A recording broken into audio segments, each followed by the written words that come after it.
Okay, Mooncool, here you go. Mooncool e-bike. It's the electric bike. And this fender is not so bad. This fender here is, like I said before, it was bent coming out of the box, but I'd also noticed that there's a dent there and there's a dent there. I mean, maybe I'm a pain right in the ass, but I mean, you know, my wife paid $1,000 for this thing, and I just think the quality should have been a little bit better than it is. Now, I did have to straighten these tabs up, both of them. I didn't want to bend too much on it because I didn't want to break anything, but I did have to. I got this backside, and I didn't really force that. This one came up a little straighter, a little easier. So, but now it's just going to be a matter of tweaking the fenders a little bit and tweaking this one a little bit. You can see this is high here, and you can see this one's high here. So if I had left those here, both these fenders would have been, you know, up like this. So, and I just noticed something else here. Now why is this?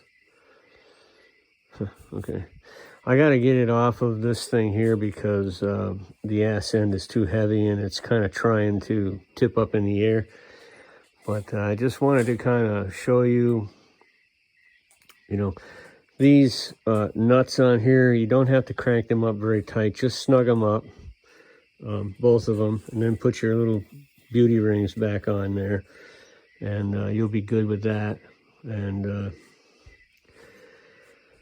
these go in this way, and your nuts go here.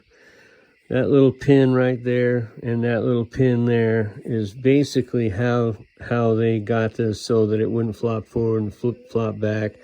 So you got to kind of get these close so that it kind of stays there for you, and then get it adjusted, you know, and then tighten them down the rest of the way. So you just ring those up just about as tight as, you know, snug. You don't want to have this button. You can see that button or not, but there, I'll put a little light on it. You see that button right there? Well, that button is what keeps that fender from going like this, back and forth. Okay, there's a button there. There's a button right there. Okay, so you bring those buttons right up to here on both sides. There's another button right there. There's another button right there. And then once you get them real close like that, you're good to go right there. So I got an air wrench that I used to get them there. That's what I use because I'm out here by myself. So I just use the tools that I got. I got a little 1/4-inch air wrench, which helps out a lot. And I got a pair of vice grips. And what I did was I didn't tighten this on there because I didn't want to mar up and scratch the paint. Like I said, this is not my bike, it's my wife's. And I put this in there and I just kind of pulled it out a little bit, very gently. I'm gonna get some clear nail polish, and you can see I did mar it up a little bit there, and I marred it up a little bit there. I'm gonna get some clear nail polish and I'm gonna put it on that. And you can see that the paint, I'm really disappointed in the paint. I can't tell you how much I am disappointed in the paint, because this is a beautiful color. It really is a beautiful color, but you can see that you can almost see the white coming through. You know, there's the white in the hole there, and you can see the white coming up here. And this side here, it's not like that, you know. So, but there you have it. The wheels are on, fenders are on.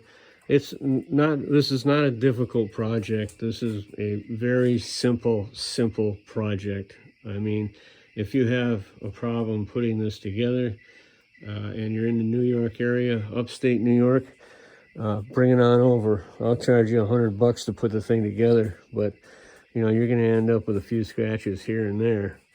And there's a few things that I can tell you about right off the bat that are going to give you a problem, like this bolt.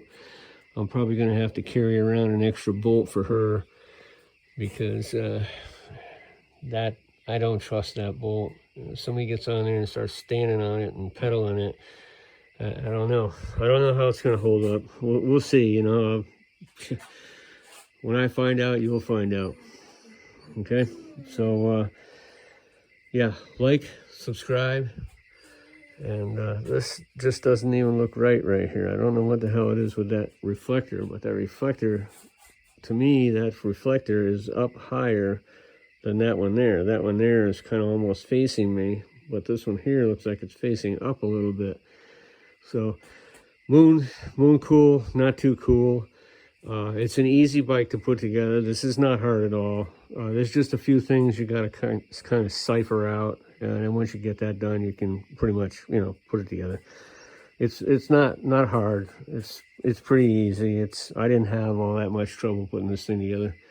It's a piece of cake. I'm just, like I said, I'm disappointed in the quality of, you know, some of the stuff that went on. Like, I mean, the fenders, they kind of, I mean, you know, I'm an ex-motorcycle mechanic, Harley mechanic, and, you know, I had $10,000 Harley back when they were, you know, a couple, $3,000 you could buy them.